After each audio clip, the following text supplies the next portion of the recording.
जय माता दी दोस्तों, आप सभी का मेरे चैनल पर स्वागत है। कैसे आप सब? आई होप आप सब बहुत अच्छे हो। माता रानी की कृपा आप सब पर बनी रहे। सो दोस्तों, आज का जो वीडियो है वो श्री यंत्र के लिए है। जी हाँ, क्योंकि अब नवरात्रि के वीडियोस चालू हो जाएंगे और थोड़ा मैं बिजी हो जाऊंगी, तो मैं उसमें विधिवत नहीं बता पाऊंगी।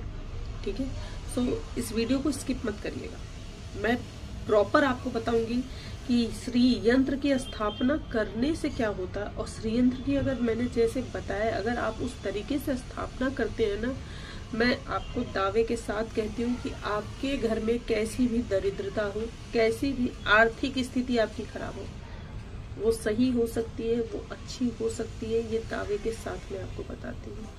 ठीक है, दावे के साथ मैं आपको कहती हूँ। इसकी मंत्र, इसका जाप कैसे करना है, क्या क्या करना है, मैं हर एक चीज आपको विधिवत बताऊंगी। सो वीडियो के एंड तक आप बने रहिएगा। ठीक है, और वीडियो स्किप मत करिएगा, क्योंकि ये बहुत बहुत बहुत इम्पोर्टेंट वीडियो है। ठीक है, उससे पहले मेरे यूट्यूब के परिवार से 2-3 जन का क्वेश्चन था। उनका ये कहना है कि उन्होंने जो श्री यंत्र स्थापित कर रखा है, श्री यंत्र निशान पड़ जाता है, या दूध दही घी शहद से जो अभिषेक कराते हैं उससे निशान पड़ जाते हैं, या पंचामृत से जो स्नान करवाया गया है उससे निशान पड़ जाता है। मैं आपको लाइव दिखा देती हूँ। ठीक है, एक सेकंड आप लीजिएगा। ये मेरे पास भोलेनाथ है। ठीक है, भोलेनाथ है, आप देख रहे हैं, कोई निशान नहीं है। ये जो आप सफेद कलर का देख रहे हैं ना, ये चंदन है, चंदन की टीका बनाया गया है भोलेनाथ के ऊपर, ये देखिए। ठीक है, कोई भी निशान नहीं है, एक पानी का निशान तक नहीं है। अभिषेक कराए हुए इन्हें हो गया है, मुझे 1 हफ्ते से ऊपर हो गया, तकरीबन 10-12 दिन हो गया। ठीक है, कोई भी निशान नहीं पड़ा है, न दूध का, न दही का, न घी का, न शहद का। इनफैक्ट ये देखिए, मैं निशान भी आपको दिखा पा रही हूँ कि नहीं, मुझे ये देखिए प्रॉपर जलधारी पे भी कोई निशान नहीं है। सो ये मैं आपको दिखा दे रही हूँ, ऐसे कोई निशान नहीं पड़ता। अब मैं आपको श्री यंत्र भी दिखा देती हूँ। देखिए, अगर आप पारे का भी श्री यंत्र रखेंगे ना, वो भी ऐसे ही रहेगा। ठीक है, सो मैं पहले भोलेनाथ जी को रख दूं, उसके बाद मैं आपको बताती हूँ मेरे यंत्रराज जी के बारे में। ठीक है, यंत्रराज जी को दिखा देती हूँ मैं आपको। तो ये देखिए, ये मेरे यंत्रराज जी। कटोरी काली पड़ गई है, आप देख रहे हैं, चांदी की कटोरी है। ठीक है, चांदी की कटोरी है। दिवाली के टाइम पे मैं इसे वो करती हूँ। ये है मेरे यंत्रराज जी। देखिए, मैंने बता रखा है कि इन्हें स्थापित अगर आप कर रहे हैं तो आपको चांदी की ही प्लेट या कटोरी होनी चाहिए। तो मेरे पास कटोरी थी, तो मैंने उसी में इन्हें स्थापित कर दिया है, तब से इसी में स्थापित है। मैं आपको देखो श्री यंत्र घुमा के पूरा दिखा दे रही हूँ। कोई भी कहीं से निशान नहीं पड़ा हुआ है, कोई भी निशान नहीं पड़ा है, सब क्लीन है एकदम। किसी पे कोई आर पार अच्छे से दिख रहा होगा, कोई निशान नहीं है। ये सामने आप जो देख रहे हैं, ये हल्दी और चंदन जब हम सुबह पूजा करते हैं, गुलाल वगैरह लगाते हैं, वो है सारे निशान। ठीक है, ये कल फिर इन्हें धो के पोंछ के हम अच्छे से करेंगे, फिर पूरा अच्छे से क्लीन हो जाते हैं। और ये देखिए, सिर्फ और सिर्फ रोली का निशान आप देख सकते हैं, और कुछ किसी चीज का नहीं। रोली का है, चंदन का है, ठीक है, गुलाल का है, लाल केसर भी चढ़ाते हैं, केसर का है। ठीक है, इन पे और कोई नहीं निशान, ऐसा कुछ नहीं है। मैं लाल चंदन भी चढ़ाती हूँ। लाल चंदन जो माँ लक्ष्मी को चढ़ता है वो ले आई हूँ, मैं वही चढ़ाती हूँ। जो पोटली आप लोगों के पास गई होगी उसमें भी डला हुआ है। सो लक्ष्मी जी का प्रिय है। ठीक है, सो ये यंत्रराज जी है मेरे। ठीक है, सो आप लोगों को ये चीज समझ में आ गई होगी कि हमारे यहाँ ना इनको रगड़ रगड़ के पोंछने की जरूरत नहीं पड़ती, कुछ भी नहीं। सिंपल ये मैंने टॉवल ले रखा है, देखिए। सो इसी से साफ किए जाते हैं मेरे भगवान जी। और ये भी क्लीन है एकदम, कोई इस पे भी निशान नहीं पड़ा है। इनफैक्ट आज धुला भी नहीं है अभी। और यहाँ देख रहे हैं, भोलेनाथ को पोछा गया है, तो सफेद चंदन लगा हुआ है। ठीक है, अभी ये धुलेगा। और मेरे पास ये लाल कपड़ा रहता है। ठीक है, इस लाल कपड़े से हम जो रहते हैं उन्हें हम भगवान जी को पोछते हैं। ठीक है, सो यही 2 चीजें, इन्हीं से हम पोछते हैं भगवान जी को। ठीक है, मैंने आपको बता दिया, आपके क्वेश्चन का आंसर आपको मिल गया है। ठीक है, सो ऐसा कोई भी वो नहीं है कि निशान पड़ जाता है। मैं नहीं समझ पा रही हूँ कि आप लोग कह रहे हो दूध दही घी शहद से निशान पड़ रहा है। ठीक है, वो नहीं समझ पा रही हूँ मैं। और इनफैक्ट मैं आपको दक्षिणावर्ती अपना शंख भी दिखा देती हूँ। तो ये देखिए, इस पे जल भरा हुआ है, ये देखिए पूरा प्रॉपर साफ है, प्रॉपर। नीचे अंदर जो देखें पानी का निशान पड़ता है। ठीक है, बाकी मैं एक बार दिखा देती हूँ। ठीक है। शंख भी क्लीन, एकदम क्लीन है। डेली स्नान होता है, डेली स्नान हो रहा है। सो ऐसा शंख पे भी कोई मेरे निशान नहीं पड़ा है। शंख भी मेरा एकदम आपको क्लीन दिखेगा, ठीक है। मैं नहीं समझ पा रही हूँ कि आप कैसे कह रहे हैं कि निशान पड़ रहा है, बट चलिए उस विषय में नहीं जानकारी हो पा रही है मुझे। मैं जैसे बता रही हूँ आप उसी तरीके से पूजा करिएगा तो शायद उम्मीद करती हूँ कि नहीं निशान पड़ेगा। चलिए वीडियो लंबी हो जाएगी। सो मैं सबसे पहले आपको बता देती हूँ कि स्थापना कैसे करनी है, ठीक है, यंत्रराज जी की। और स्थापना के लिए क्या क्या सामग्री चाहिए होगी तो मैं अब सामग्री अलग से बताना शुरू करूँगी तो बहुत लंबी हो जाएगी वीडियो, ठीक है। सो इसी में बताते जाऊँगी तो आप नोट कर लेना कौन कौन सी सामग्री लगने वाली है, ठीक है। सो सबसे पहले आपको नवरात्रि के, अब जिसको मिला है श्रीयंत्र वो नवरात्रि के दिन स्थापना करेंगे इसकी, ठीक है। तो नवरात्र के प्रथम दिवस क्या करना है आपको, चौकी लगाएंगे, माता रानी के लिए भी चौकी लगाएंगे। एक उस पर लाल कपड़ा बिछाइए। एक सिंहासन के रूप में आप वहाँ चांदी की प्लेट या कटोरी रखेंगे, ठीक है। इसी में सामान भी नोट करते जाइएगा, इसी में सामान नोट कर लेना है आपको, ठीक है। रख दीजिए और उसमें एक लाल कपड़ा, छोटा सा लाल कपड़ा बिछा के, ठीक है। मैं एक सेकंड आपको दिखा देती हूँ। मैंने लाल कपड़ा बिछाया, ऐसे आपको ना मार्केट में छोटे छोटे मिल जाते हैं, गाती होते हैं। रेड कलर का ले आइए, येलो कलर का ले आइए, सो इच्छा आपके ऊपर है, ठीक है। और ले आके आप उसी में विराजमान कर दीजिए, यंत्रराज जी को रख दीजिए, ठीक है। और यंत्रराज जी को उसमें रखने के बाद सर्वप्रथम आप गणेश जी की पूजा करेंगे। जो भी सामग्री है पूजा पाठ की सब इकट्ठा कर लेंगे और उस पर जल छिड़क देंगे, गंगा जल छिड़केंगे आप। गंगा जल ओम विष्णवे नमः, ओम विष्णवे नमः, ओम विष्णवे नमः 3 बार बोलकर छिड़केंगे, ठीक है। इसके बाद आप अपने ऊपर से जल छिड़केंगे, आप भी जल पिएंगे। ओम विष्णवे नमः, ओम विष्णवे नमः करके 3 बार आप जल पिएंगे, हाथ धोएंगे। उसके बाद आप अपने आप को टीका लगाएंगे, कलावा बांधेंगे। सर्वप्रथम ये कार्य करना है। तो स्थापना नवरात्रि के समय, स्थापना के समय जिसने भी मेरी वीडियो देखी है, मैं सर्वप्रथम यही पूजा में बताती हूँ, ये करना है आपको, ठीक है। उसके बाद अक्षत पुष्प लेकर माँ भगवान को, गणेश जी को प्रणाम करेंगे आप पूजा करने जा रहे हैं, ठीक है। पूजा पाठ करने से पहले सो थोड़ी सी पीली वो चढ़ा देंगे। उसके बाद थोड़ी सी पीली सरसों लेके थोड़ा थोड़ा थोड़ा थोड़ा चारों दिशा में, 8 कोने, चारों कोनों में, ऊपर और नीचे 10 दिशा हो जाएगी, 4 दिशाओं में, 4 कोनों में, और आपको ऊपर और नीचे 10 हो जाएगा, आकाश में और पृथ्वी पर छोड़ना है, ठीक है। फिर उसके बाद आपको एक दीपक जला लेना है। जो दिया आप जलाएंगे वो दिया जलता रहेगा जब तक आप पूजा करेंगे। दीपक जो होता है वो साक्ष्य होता है, ठीक है। ये सब करने के बाद आप पृथ्वी माता को प्रणाम करेंगे और उसके बाद आप पूजा शुरू करेंगे गणेश जी की। तो सर्वप्रथम आपको गणेश जी की पूजा करनी है, ठीक है। तो सर्वप्रथम आपको गणेश जी की पूजा करनी है।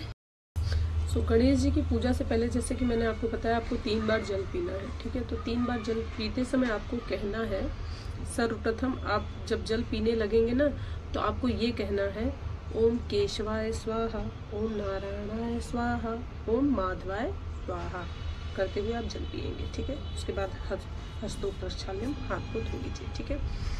जब भी आप कहते हैं ना शुद्धि का एक संकल्प जो करते हैं, उसके लिए भी एक मंत्र होता है, ओम अपवित्र पवित्रो वा सर्वथावस्था गतो अपि वा यह स्मरेन पुंडरी काक्षाय स ब्रह्मभ्यंतरम शुचि, ठीक है। इस मंत्र को बोलकर अपने आप को आप शुद्ध करेंगे, ठीक है। एक संकल्प होता है, शुद्धि का संकल्प होता है, ठीक है। और नहीं तो आप स्मरण कर लीजिए, ठीक है। ओम विष्णवे नमः, ओम विष्णवे नमः, ओम विष्णवे नमः बोलकर 3 बार आप अपने, कहते हैं विष्णु जी का नाम लेने से ना अंतरात्मा से भी आपको पवित्रता आ जाती है, ठीक है।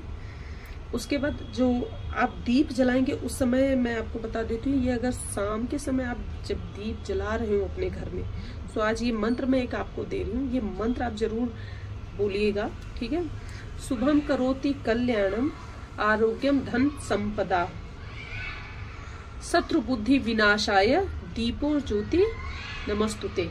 इस मंत्र को बोलते हुए आप दीप प्रज्वलित करिएगा, ठीक है। तो फिर उसके बाद आपको क्या करना है, गणेश जी का ध्यान करेंगे, आवाहन करेंगे, ठीक है, उन्हें आसन देंगे। तो चावल की ढेरी पे आप गणेश जी के लिए एक स्थान बना देंगे। ठीक है, गणेश जी की मूर्ति है तो ठीक है, कोई बात नहीं, उस पे ही आप ध्यान आवाहन करेंगे। नहीं है तो आपको एक सुपारी ले लेना है, सुपारी पर चावल की ढेरी पे रख दीजिए। ठीक है, उन्हीं को अक्षत पुष्प हाथ में लेके हाथ को जोड़ते हुए ओम गजाननम भूतगणादिसेवितम कपित्तजम्बू फलचारुभक्षण उमा सुतम शोक विनाशकारकम नमामि विघ्नेश्वर पाद पंकजम।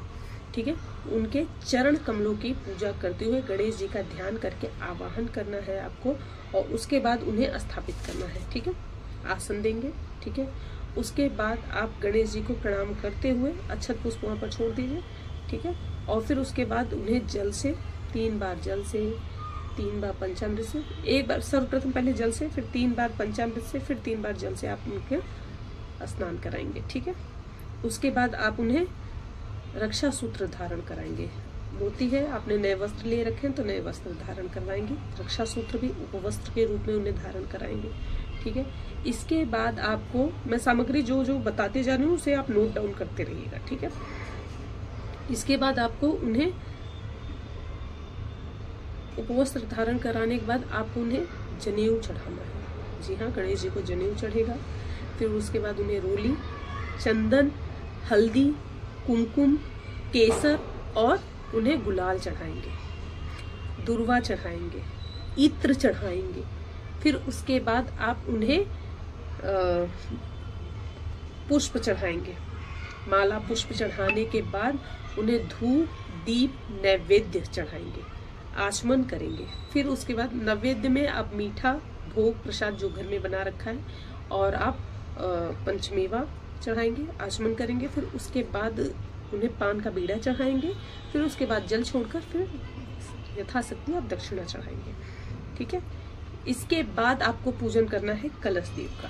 ठीक है, आप कलश नहीं रखना चाहते, ठीक है, वैसे तो मैं कहूंगी कलश रखें, क्योंकि नवरात्रि का पहला दिन है, अमूमन सबके घर में कलश रखा ही जाता है।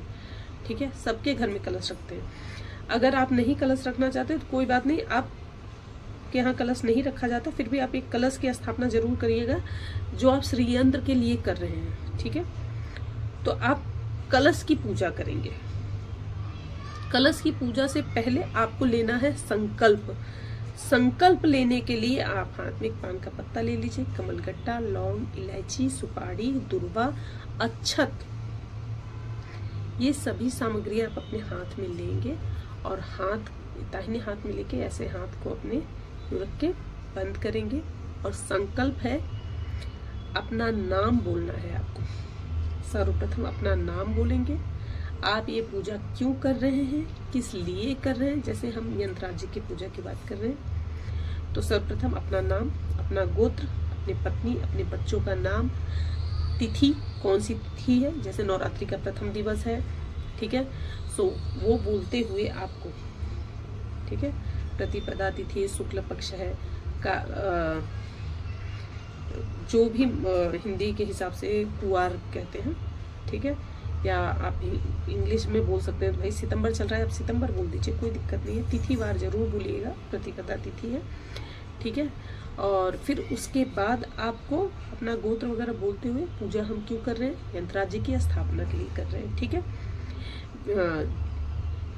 मैं यह पूजा इस संकल्प से कर रहा हूँ कि यंत्रराज की स्थापना करूँ और कर रहा हूँ या कर रही हूँ। माँ भगवती लक्ष्मी हमें प्रदान करें, माँ लक्ष्मी की आशीर्वाद हमारे घर परिवार पर बना रहे, हमारे बाल बच्चों पर बना रहे। ठीक है, इस तरीके से आप बोलते हुए अपनी मनोकामना बोलते हुए अक्षत पुष्प जो हाथ में सब ले, एक सिक्का भी रख लीजिएगा। ठीक है, सब करते हुए, सिक्का क्या मैं कहूँगी 11 रुपये, 21 रुपया, 101 रुपया रख लीजिएगा।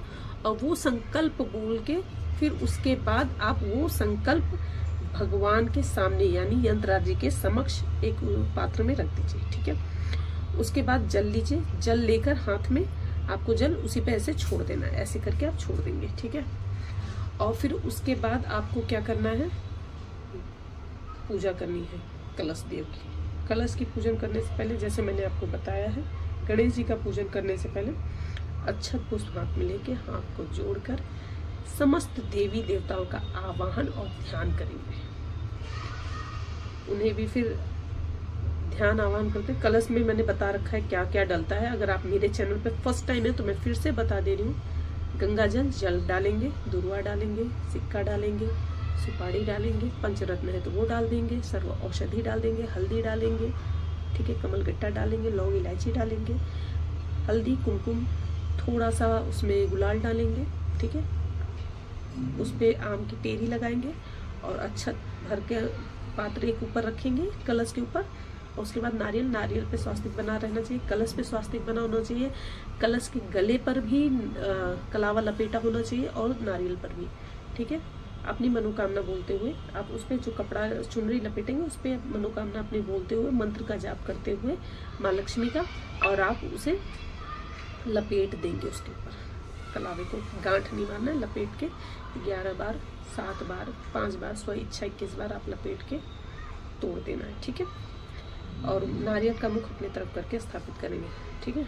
तो स्थापना के लिए मैं आपको बता रही थी कि जैसे अब इसमें सामग्री आप नोट करते जाइएगा कि कलश में डालने के लिए भी क्या क्या चाहिए होता है, ठीक है। उसके बाद आपको उसमें अक्षत पुष्प लेके ध्यान आवाहन करना है, सभी देवी देवताओं का उसमें आवाहन कर देना है। आवाहन करने के बाद उसी पे छोड़ दीजिए जल से, फिर पंचामृत से, फिर जल से ऐसे स्नान कराना है। रक्षा सूत्र एक चीज है, कलश की पूजा जैसे गणेश जी की पूजा कर रहे हैं वैसे ही होगा, इत्र वगैरह सब चढ़ेगा, ठीक है। सिर्फ और सिर्फ ये है कि वहां जनेऊ भी चढ़ाना है आपको, सिंदूर भी चढ़ाना है, क्योंकि उसमें देवी और देवता दोनों जन का आपने ध्यान और आवाहन किया है, ठीक है। तो और बाकी पूजा वैसे होगी, इत्र वगैरह चढ़ाएंगे, जनेऊ चढ़ाएंगे, सिंदूर, गुलाल, चंदन, रोली, सब कुछ, हल्दी वल्दी सब कुछ चढ़ाएंगे, ठीक है। पुष्प माला पुष्प चढ़ाएंगे, उनके ऊपर आप चुनरी भी उड़ाएंगे, ठीक है, चुनरी उड़ा देंगे क्योंकि उसमें देवी भी है। और रक्षा सूत्र, कलावा सब कुछ चढ़ाने के बाद धूप, दीप, नैवेद्य, आचमन, फिर उसके बाद आपको पान का बीड़ा चढ़ाना है, फिर आचमन करनी है, दक्षिणा चढ़ाना है, ठीक है। ये पूजा हो गई। आपके पास माँ महालक्ष्मी की अगर मूर्त है, उन्हें भी थाली में रखिए, उनका भी स्नान पूजन कराइए। ध्यान करके आवाहन करते हुए श्री सूक्तम के 16 मंत्र बोलते हुए आप माँ महालक्ष्मी का पूजन करिए, ठीक है। उनको भी नया वस्त्र वगैरह पहना के स्थापित कर दीजिए। अब हम लेते हैं श्री यंत्र। मैं श्री यंत्र की एक चीज भी आपको बताऊंगी अंत में एक चीज बताऊंगी, उस चीज को बहुत ध्यान से रखिएगा, स्किप मत करना। मैं बहुत विधिवत आपको बता रही हूँ, जो चीज जितने ध्यान से बता रही हूँ वो सुनते जाइए। वीडियो थोड़ी लंबी हो रही है लेकिन एक एक पूजा स्टेप बता रही हूँ मैं आपको। आप लेंगे श्री यंत्र को, थाली में रखेंगे, दक्षिणावर्ती शंख से ही आपको माँ महालक्ष्मी का अभिषेक करना है, और ऐसे ही दक्षिणावर्ती शंख से ही आपको श्री यंत्र के भी अभिषेक करना है, ठीक है। तो जल भर के ओम हिरण्यवर्णी सूरजस्राम चंद्राम हिरण्यवर्णी लक्ष्मी जात वेदो मयावह तमावह जात वेदो लक्ष्मी मन पगामनी बोलते हुए आपको जलाभिषेक करना है। फिर दूध भर लीजिए, दूध भर के अभिषेक करना है। फिर उसके बाद गन्ने का रस ले लीजिएगा। चीनी नहीं मिलता तो आप चीनी ले लीजिए, चीनी में जल डाल के रख देना, उसी में चीनी मेल्ट हो जाती है, उससे अभिषेक करा सकते हैं। फिर दही से, दूध से, दही से, घी से, शहद से आप शंख लेके श्री सूक्तम के 16 मंत्र पूरे हो जाए फिर से स्टार्टिंग कर दीजिए। खत्म हो रहे हैं मंत्र फिर से स्टार्टिंग कर दीजिए, कोई दिक्कत नहीं है, ठीक है। नहीं आता मंत्र मोबाइल में लगा के रख दीजिए और आप सिर्फ ओम श्रीम अपने मन में जाप करते रहिए। अगर आपको श्री सूक्तम नहीं आता कोई बात नहीं, ठीक है। आप ओम श्रीम महालक्ष्मी नमः ये भी बोल सकते हैं, ओम श्रीम नमः भी बोल सकते हैं, ओम श्रीम ह्रीम श्रीम महालक्ष्मी नमः इस मंत्र का जाप करते रहिए। नहीं तो ओम श्रीम ह्रीम श्रीम कमले कमलालय प्रसीद ये भी मंत्र का जाप करते रहिए, ठीक है। मैंने आपको 3 मंत्र बता दिए, सो आप इस तरीके से जिसमें कंफर्टेबल हो, ठीक है। अगर श्री सूक्तम आपको नहीं आता तो, ठीक है, अभिषेक करवाते रहिए। फिर जल से जब दूध, दही, घी, शहद, चीनी या गन्ने का रस, ठीक है, अभिषेक करने, उसके बाद आपको फिर शुद्ध जल से स्नान कराना है। गंगा जल तो आप मिलाए रहेंगे जल में, ठीक है। फिर शुद्ध जल से स्नान कराइए। जल में स्नान कराने के बाद उन्हें पोंछ लीजिए, अच्छे से पोंछ कर उन्हें मैंने जो बताया सिंहासन, उस पर आप विराजमान करेंगे, ठीक है। और उसके बाद आप अक्षत पुष्प हाथ में लेकर यंत्र राज्य को ध्यान करते हुए उन्हें वहां स्थापित कर देंगे। सामने एक दोना रख दीजिएगा, दोना रख देंगे। दोने में एक बार फिर से जल और पंचामृत थोड़ा सा उन्हें टच करा के डाल दीजिए और फिर जल डाल दीजिए। ये आपने जब उन्हें स्थापना की तो उनका स्नान कराया, ठीक है। उससे पहले तो आपने अभिषेक किया उनका प्रॉपर, ठीक है। फिर उसके बाद उनकी पूजा आप दोबारा से करेंगे। तो उन्हें वहां पे विराजमान कर दीजिए, ठीक है, चांदी की कटोरी या प्लेट में, ठीक है। चांदी की कटोरी या प्लेट में उन्हें विराजमान कर दीजिए। फिर इसके बाद आप क्या करेंगे, रक्षा सूत्र लपेट देंगे, रक्षा सूत्र तोड़ के पहना दीजिए, चंदन लगा दीजिए, हल्दी लगा दीजिए, रोली लगा दीजिए, गुलाल लगा दीजिए, ठीक है। इसके बाद आप उसमें लाल कपड़ा जरूर बिछा देना। चांदी का जो प्लेट या कटोरी है उसमें लाल कपड़ा बिछा के उसमें यंत्र राज्य को विराजमान करेंगे, ठीक है। रक्षा सूत्र चढ़ाने के बाद, हल्दी चंदन लगाने के बाद आप उन्हें कमल का फूल, कमल का पुष्प जरूर लेके आइएगा, मिल जाता है इसलिए, ठीक है। कमल का पुष्प अर्पित करेंगे, इत्र लगाएंगे, प्रॉपर इत्र लगा के कमल पुष्प, और आप श्री सुक्तम या जो मंत्र जाप कर रहे हैं वो कंटिन्यू रखिएगा, ठीक है। इसके बाद आपको उन्हें भोग लगाना है, जैसे आपने माला फूल चढ़ा दिया अच्छे से विधिवत, ठीक है। इसके बाद आपको उन्हें फल फ्रूट मीठा, सफेद मिठाई हो जो माँ महालक्ष्मी को पसंद है, ठीक है, अनार, एप्पल, जो लाल फल ज्यादातर चढ़ता है, ठीक है। आप उन्हें मखाने से बनी खीर, चावल की खीर, ड्राई फ्रूट डाल के बढ़िया सा चांदी की कटोरी में अगर भोग लगाते हैं तो अति उत्तम है, नहीं है तो पीतल में आप भोग लगा सकते हैं, ठीक है। चांदी की ही कटोरी में उन्हें भोग लगाएं, जल रखें। सामर्थ्य है, नहीं सामर्थ्य है कोई बात नहीं, पीतल में, मैं पीतल में ही करती हूँ, ठीक है। लेकिन विराजमान मैंने उन्हें चांदी के ही सिंहासन पे रखा है, चांदी के ही कटोरी में रखा है। सिंहासन या मीन्स चांदी की कटोरी, ठीक है, या प्लेट। फिर उसके बाद उन्हें आप धूप दीप नैवेद्य जो भोग आपने बना रखा है वो चढ़ाएंगे। उसके बाद आचमन करेंगे। आचमन करने के बाद आप उन्हें पान का बीड़ा, विधिवत बढ़िया पान का बीड़ा बनवा लेना, वो अर्पित करेंगे और फिर जल चढ़ाएंगे। फिर उसके बाद जल चढ़ाना मीन्स आचमन करना। उसके बाद आप पुनः उन्हें दक्षिणा चढ़ाएंगे। और इस तरीके से आप अगर श्री यंत्र जी की स्थापना पूजन करते हैं तो मैं सच मानिए, मैं कह रही हूँ आपको कि विधिवत स्थापना पूजन करने से, जैसे मैंने आपको बताया दक्षिणावर्ती शंख की भी, हाँ, अगर शंख नया है, फर्स्ट टाइम यूज करने जा रहे हैं तो शंख की पूजा पहले कर लेना है आपको। उसे जल से धोकर और पंचामृत से धोकर उसका अभिषेक कर, मतलब उसे पंचामृत से और फिर जल से अभिषेक करके यानी धो के, ठीक है, उसे उस पे भी अच्छत पुष्प डालकर और दक्षिणावर्ती शंख के धूप दीप नैवेद्य दिखा के उसका पूजन कर लेंगे पहले। उसके बाद आप यंत्र राज्य की उससे पूजा करेंगे, क्योंकि शंख को भी आपको सिद्ध करना पड़ेगा, ठीक है। तो ये मुझे पहले बताना चाहिए था, लेकिन मैं बता रही हूँ आपको। सो ये वीडियो आप ध्यान से, इसीलिए मैं कह रही हूँ स्किप मत करिएगा। तो पहले शंख की पूजा, अगर फर्स्ट टाइम आप शंख रख रहे हैं, जैसे मेरे पास शंख पहले ही था, श्री यंत्र मैं बाद में लाई थी, शंख मेरे पास पहले से ही था, ठीक है। सो विधिवत उनका भी पूजन आप करेंगे। आप अक्षत पुष्प छोड़ के शंख के ऊपर स्नान करा के और उसे धूप दीप दिखाकर, ठीक है, कपूर की आरती दिखाकर उस पर भी अच्छे से चंदन हल्दी तिलक सब कुछ लगाएंगे, ठीक है। लगा के पूजन करके तब आप उससे अभिषेक करेंगे, ठीक है। इसके बाद आप शंख को जब अभिषेक कर लें तो धोकर उसे फिर से अच्छत चंदन तिलक लगाकर और उसमें जल भर के रख दीजिए।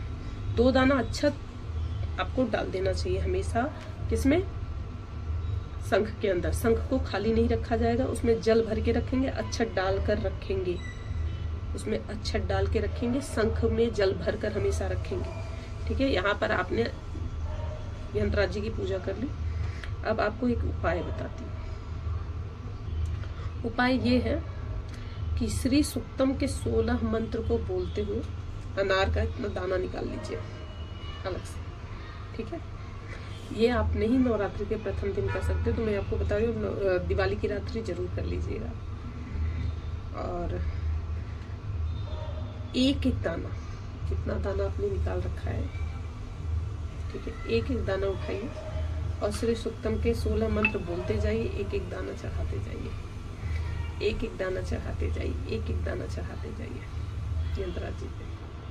आप सच मानिए, अगर इस विधि से अगर आप पूजन करते हैं यंत्रराज जी का, इस विधि विधान के साथ पूजन करते हैं, तो माँ महालक्ष्मी की असीम कृपा पर होगी। उसमें मैंने एक वीडियो डिस्क्रिप्शन में मैं उसका लिंक जरूर दे दूंगी, ठीक है।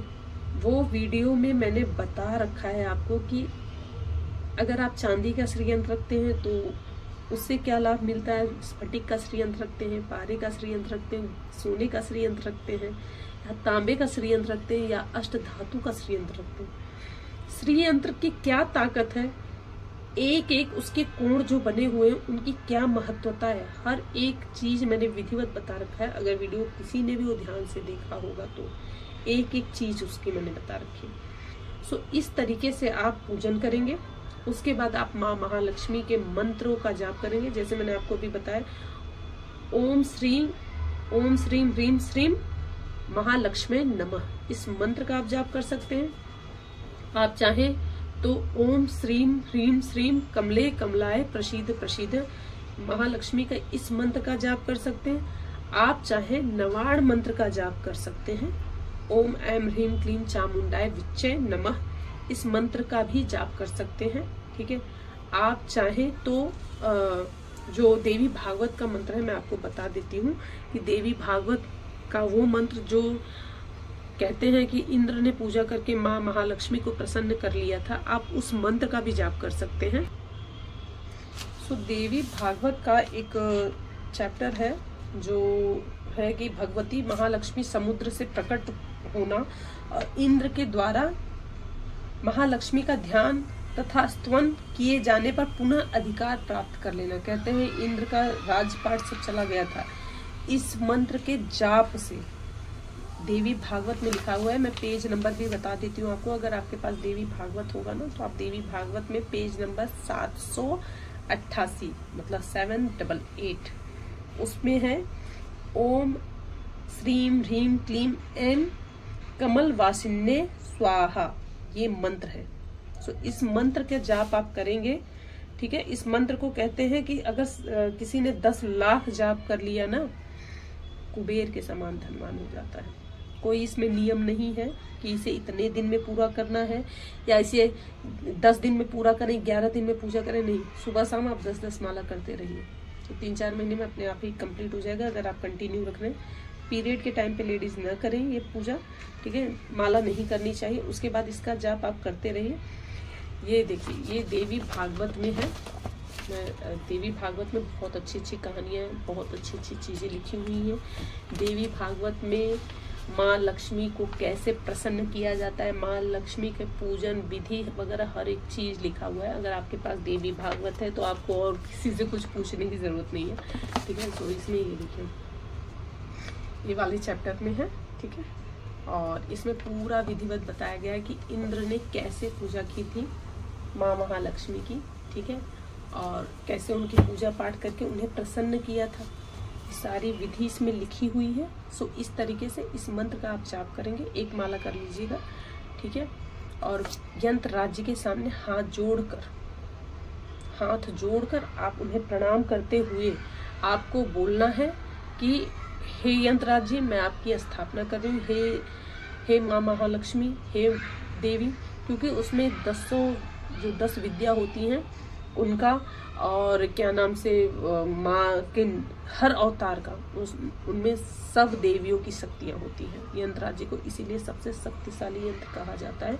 उसमें देवी की सभी शक्तियाँ विराजमान होती हैं, ठीक है।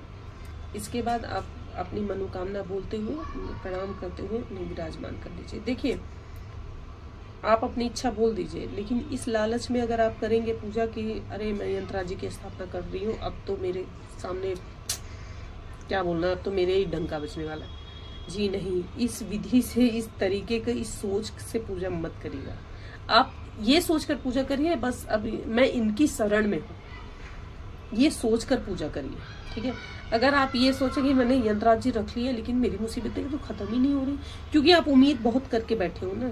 आपको लग रहा है कि आपके दिया बत्ती कर देने से, आपके स्नान पूजन करा देने से, आपके 2-4 माला जप लेने से आपके किए हुए पाप सब कट जाएंगे। जी नहीं, ऐसा कुछ नहीं होता। जो कर्म है, कर्म के अनुसार भोग दंड है। अच्छा कर्म है तो अच्छा भोग दंड मिलने वाला है, बुरा है तो बुरा मिलने वाला है, ठीक है। भगवान की स्थापना पूजन के पीछे का रीजन यही होता है कि सिर्फ और सिर्फ अब मैं इनकी शरण में हूं। दुख भी आएगा तो इनके पास से होके आएगा, सुख भी आएगा तो इनके पास से होके आएगा। मैंने यंत्रराज रखा तो ऐसा नहीं है कि मुझे दुख तकलीफें नहीं है, मुझे प्रॉब्लम नहीं है, मैंने प्रॉब्लम को फेस नहीं किया, सब कुछ किया, ठीक है। लेकिन हाँ, उससे निकल गई हूं, ये गारंटी रहती है। अब मैं आपको बता देती हूँ कर्जा मुक्ति के लिए यंत्रराज जी रखे हैं आपने। स्फटिक का यंत्र, श्री यंत्र रखने से ना कर्ज से बहुत जल्दी मुक्ति मिलती है, एक चीज। दूसरी चीज, वास्तु दोष नहीं रहता। वास्तु दोष अगर किसी प्रकार का है तो वास्तु दोष से कुछ हद तक निवारण हो जाता है। अगर आप पारद का श्री यंत्र रख रहे हैं, पारे का, तो उसे स्थापित करने से वास्तु दोष या कहते हैं लक्ष्मी का आगमन बहुत अच्छा। देखिए, यंत्रराज कोई भी हो, पूजा सबकी विधिवत है। गोल्ड का अगर आपने श्री यंत्र रखा है तो उसकी पूजा केवल आप करेंगे। उसकी पूजा केवल सिर्फ वही कर सकता है जो स्थापना कर रहा है, वही पूजा करेगा। सुबह शाम उनके सामने दिया जरूर करना है, भोग लगाना है। जैसे मेरे मंदिर में है, मैं आपको बता दूं, उनके सामने दिया बत्ती भोग अलग रहता है, माता के सामने अलग रहता है, शिवलिंग के सामने मैं अलग करती हूँ, ठीक है। ये 3 दिए मेरे फिक्स होते हैं। प्लस मैंने बता रखा है, मंगलवार है तो हनुमान जी के सामने, बुधवार है तो गणेश जी के सामने, गुरुवार है तो नारायण के समक्ष, शुक्रवार है तो माँ लक्ष्मी के समक्ष। ये दिया अलग जलता है, लेकिन ये 3 दिए जो होते हैं और तुलसी मैया का हमारे ये फिक्स है, 4 दिए फिक्स होते हैं। बाकी डे वाइज सबके सामने मैं दिया, धूप बत्ती और भोग करती हूँ, और माता रानी के सामने तो होता ही है, ठीक है। सो इस तरीके से पूजा पाठ करनी है आपको दोनों टाइम। ये चीज दोनों टाइम आपको करनी है, ठीक है। पूजा पाठ कर लेने के बाद यंत्रराज को उठाइए और अपने दाहिने हाथ की हथेली में रख के, मेडिटेशन के लिए बहुत अच्छा है। किसी को माइग्रेन हो या किसी को डिप्रेशन हो गया हो तो श्री यंत्र स्फटिक का आप रखिए और उनके प्रॉपर, और कहते 21 दिन तक अगर विधिवत इस जो पूजा विधि बता रही है इस तरीके से 21 दिन तक किसी ने पूजा पाठ कर लिया तो बड़े से बड़ा कर्ज से मुक्त हो सकता है। वो बड़े से बड़े कर्ज से मुक्ति मिल सकती है उसे। श्री सूक्तम के 16 मंत्र को 16 बार बोलते हुए अगर आपने उनकी पूजा की है, श्री सूक्तम के 16 मंत्र को 16 बार बोलते हुए अगर आपने पूजा कर दी है तो ये दावे के साथ गुरुजी कहते हैं कि कैसी भी विषम परिस्थिति में, कैसा भी उसके यहाँ पर अकाल पड़ा हो, कर्जा हुआ हो, आर्थिक स्थिति उसकी 0 हो गई हो, उसके यहाँ पर भी लक्ष्मी का निवास हो जाता है। और जो मंत्र मैंने आपको बताया देवी भागवत का, ये मंत्र आप जरूर करिए। ये 10 लाख जिस दिन पूरा हो जाएगा ना, आप कुबेर के समान धनवान हो जाएंगे। लेकिन मैंने वही कहा है कि किसी चीज को ये सोचकर शुरू मत करिए बस अब इसके ये चीज करते ही मेरे पास पैसे ही पैसे आने वाले, ऐसा बिल्कुल नहीं। भाव चाहिए, भाव वो होनी चाहिए कि अब जैसे बच्चा अपने माँ बाप के पास जाने के बाद क्या होता है, छोटा बच्चा, उसको ये लगता है मेरे मम्मी पापा मेरे साथ है तो मेरे ऊपर कोई मुसीबत ही नहीं आएगी। वो जानता है आएगी मुसीबत तो मेरे मम्मी पापा हैं। बहुत अपेक्षा लेके बच्चा नहीं है के पास नहीं आता, उसे आपका प्यार चाहिए, आपका ममत्व चाहिए, आप वैसे उसे प्रोटेक्ट करेंगे। आपको अपने बच्चे को प्रोटेक्ट करने के लिए किसी बच्चा जब कहेगा तब आप उसे प्रोटेक्ट करेंगे, या जब वो लालसा दिखाएगा तब आप प्रोटेक्ट करेंगे, ऐसा नहीं है। आप बच्चे को खुद ध्यान रखेंगे। सो इस विधि से आप पूजा करिएगा। वीडियो बहुत लंबी हो गई है, मैं क्षमा चाहती हूँ। अब क्या करूँ, क्योंकि मुझे इस चीज को बहुत विधिवत बताना था, ठीक है, वो मैंने बता दिया है। सो इस तरीके से पूजा करेंगे। उसके बाद आप कपूर की आरती जरूर करिएगा। कपूर की आरती करेंगे। माँ महालक्ष्मी का आरती नहीं करना चाहिए। गणेश जी की आरती करिए, माँ आदिशक्ति जगत जननी जगदम्बा की आरती करिए। ओम जग जननी जय जय, माँ जग जननी जय जय, ये आरती आप कर सकते हैं। इसमें 10 विद्या 9 दुर्गा के लिए है। सो यंत्रराज जी के सामने ये आरती आप कर सकते हैं, ठीक है। कपूर की आरती करना है और उसके बाद पूरे घर में कपूर दिखाइए और यंत्रराज जी से हाथ जोड़कर विधिवत प्रार्थना करिए, हे यंत्रराज जी, हमने आपकी स्थापना की है, हमारी यही समस्या है। एक चीज और ध्यान रखिए, यंत्रराज जी से कभी भी कोई चीज बोलते समय ये नहीं कि मेरे पास पैसे नहीं है, ना शब्द का उपयोग मत करिएगा बिल्कुल भी। मैं कर्ज नहीं उतार पा रहा हूं, वैसे तो नॉर्मल भी ऐसे कभी नहीं बोलना चाहिए। हे यंत्रराज जी, जल्द से जल्द मुझे कर्ज से मुक्ति मिले, मेरे पास धन संपदा आए, नहीं है ना, नहीं, किंतु, परंतु जैसे शब्द का उपयोग न करें यंत्रराज जी से या माँ महालक्ष्मी से पूजा करते समय, ठीक है।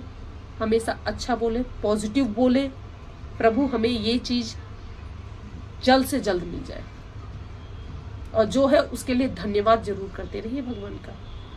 नहीं तो जो ज्यादा रोता रहता है ना, उस बच्चे पे माँ बाप भी बहुत ध्यान नहीं देते। तो हर वक्त रोते मत रहिए अपने दुख का लेके। इस दुनिया में सबके पास दुख तकलीफ है, सब दुख, जिन इतने कॉल आते हैं मैं सुनती हूँ, सबके पास कोई ना कोई दुख अपना है। सो इसलिए पॉजिटिव रहिए। मैं गिरी, मुझे चोट लगा, मेरे बच्चे को चोट लगा, इतना ब्लड निकल रहा था, लेकिन मीन्स उसमें भी मैं और मेरे हस्बैंड क्या बोले पता है, वो अरे बहुत बड़ी ग्रह रही होगी, इतने से में निपट गया। ये है सोच, ये है पॉजिटिव थिंकिंग। अरे भगवान की असीम कृपा है। वो उन्हें जब किसी और ने फोन किया ना, तो वो उन्होंने यही कहा, ठीक है ना, बस वो आते ही वो यही बोले, कहे बहुत बड़ी ग्रह थी, इतने में ही निपट गए हैं। बस यही सोच चाहिए ऊपर वाले की, माता रानी की, माँ भगवती की, माँ महालक्ष्मी की, माँ भगवान की असीम कृपा है कि इतने में ही तुम लोग बच गए, इतना सही लगा है, बस थोड़ी सी चोट में निपट गए। ये भगवान की असीम कृपा है। सो इसमें ये पॉजिटिव ढूंढिए। अब ये ढूंढने, अरे भगवान किसी का क्या बिगाड़ा था जो मेरे साथ ये हो गया, अरे बहुत कुछ हो सकता था। हमेशा अच्छा सोचिए, पॉजिटिव सोचिए। चोट लग गई, भगवान ने इतने में ही बचा लिया। यही होता है, यही मैं आपको बता दूं, यही फायदे हैं, ठीक है। दुख आएंगे, तकलीफ आएंगे, आपका बाल बाका नहीं होगा। कर्ज है, कर्ज भी धीरे धीरे उतर जाएगा, हर एक चीज होगा, ठीक है। कर्ज के लिए और भी उपाय मैं आपको बताऊंगी इस वीडियो में। वीडियो बहुत लंबी हो गई। सो दोस्तों प्लीज वीडियो को लाइक करिएगा, शेयर करिएगा, चैनल पे नए हैं सब्सक्राइब जरूर करिएगा, बेल आइकन प्रेस करिएगा, दोस्तों के साथ शेयर करना बिल्कुल ना भूलें। मेरा नंबर आप सबके पास है ही, मैं डिस्क्रिप्शन में नंबर भी दे दूंगी।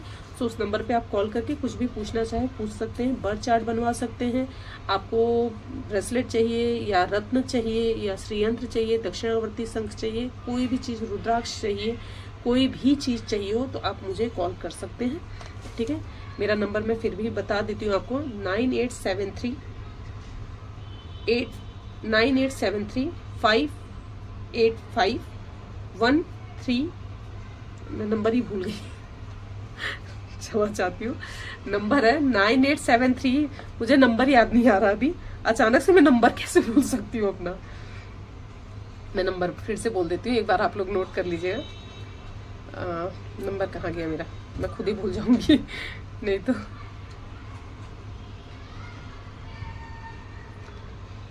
तो आप इस तरीके से विधिवत पूजा करेंगे और वीडियो को स्किप नहीं करेंगे, ध्यान से देखेंगे तो मैंने उसमें सारी पूजा विधि बता दी है, ठीक है। बारिश बहुत तेज शुरू हो गई है अब यहाँ पर।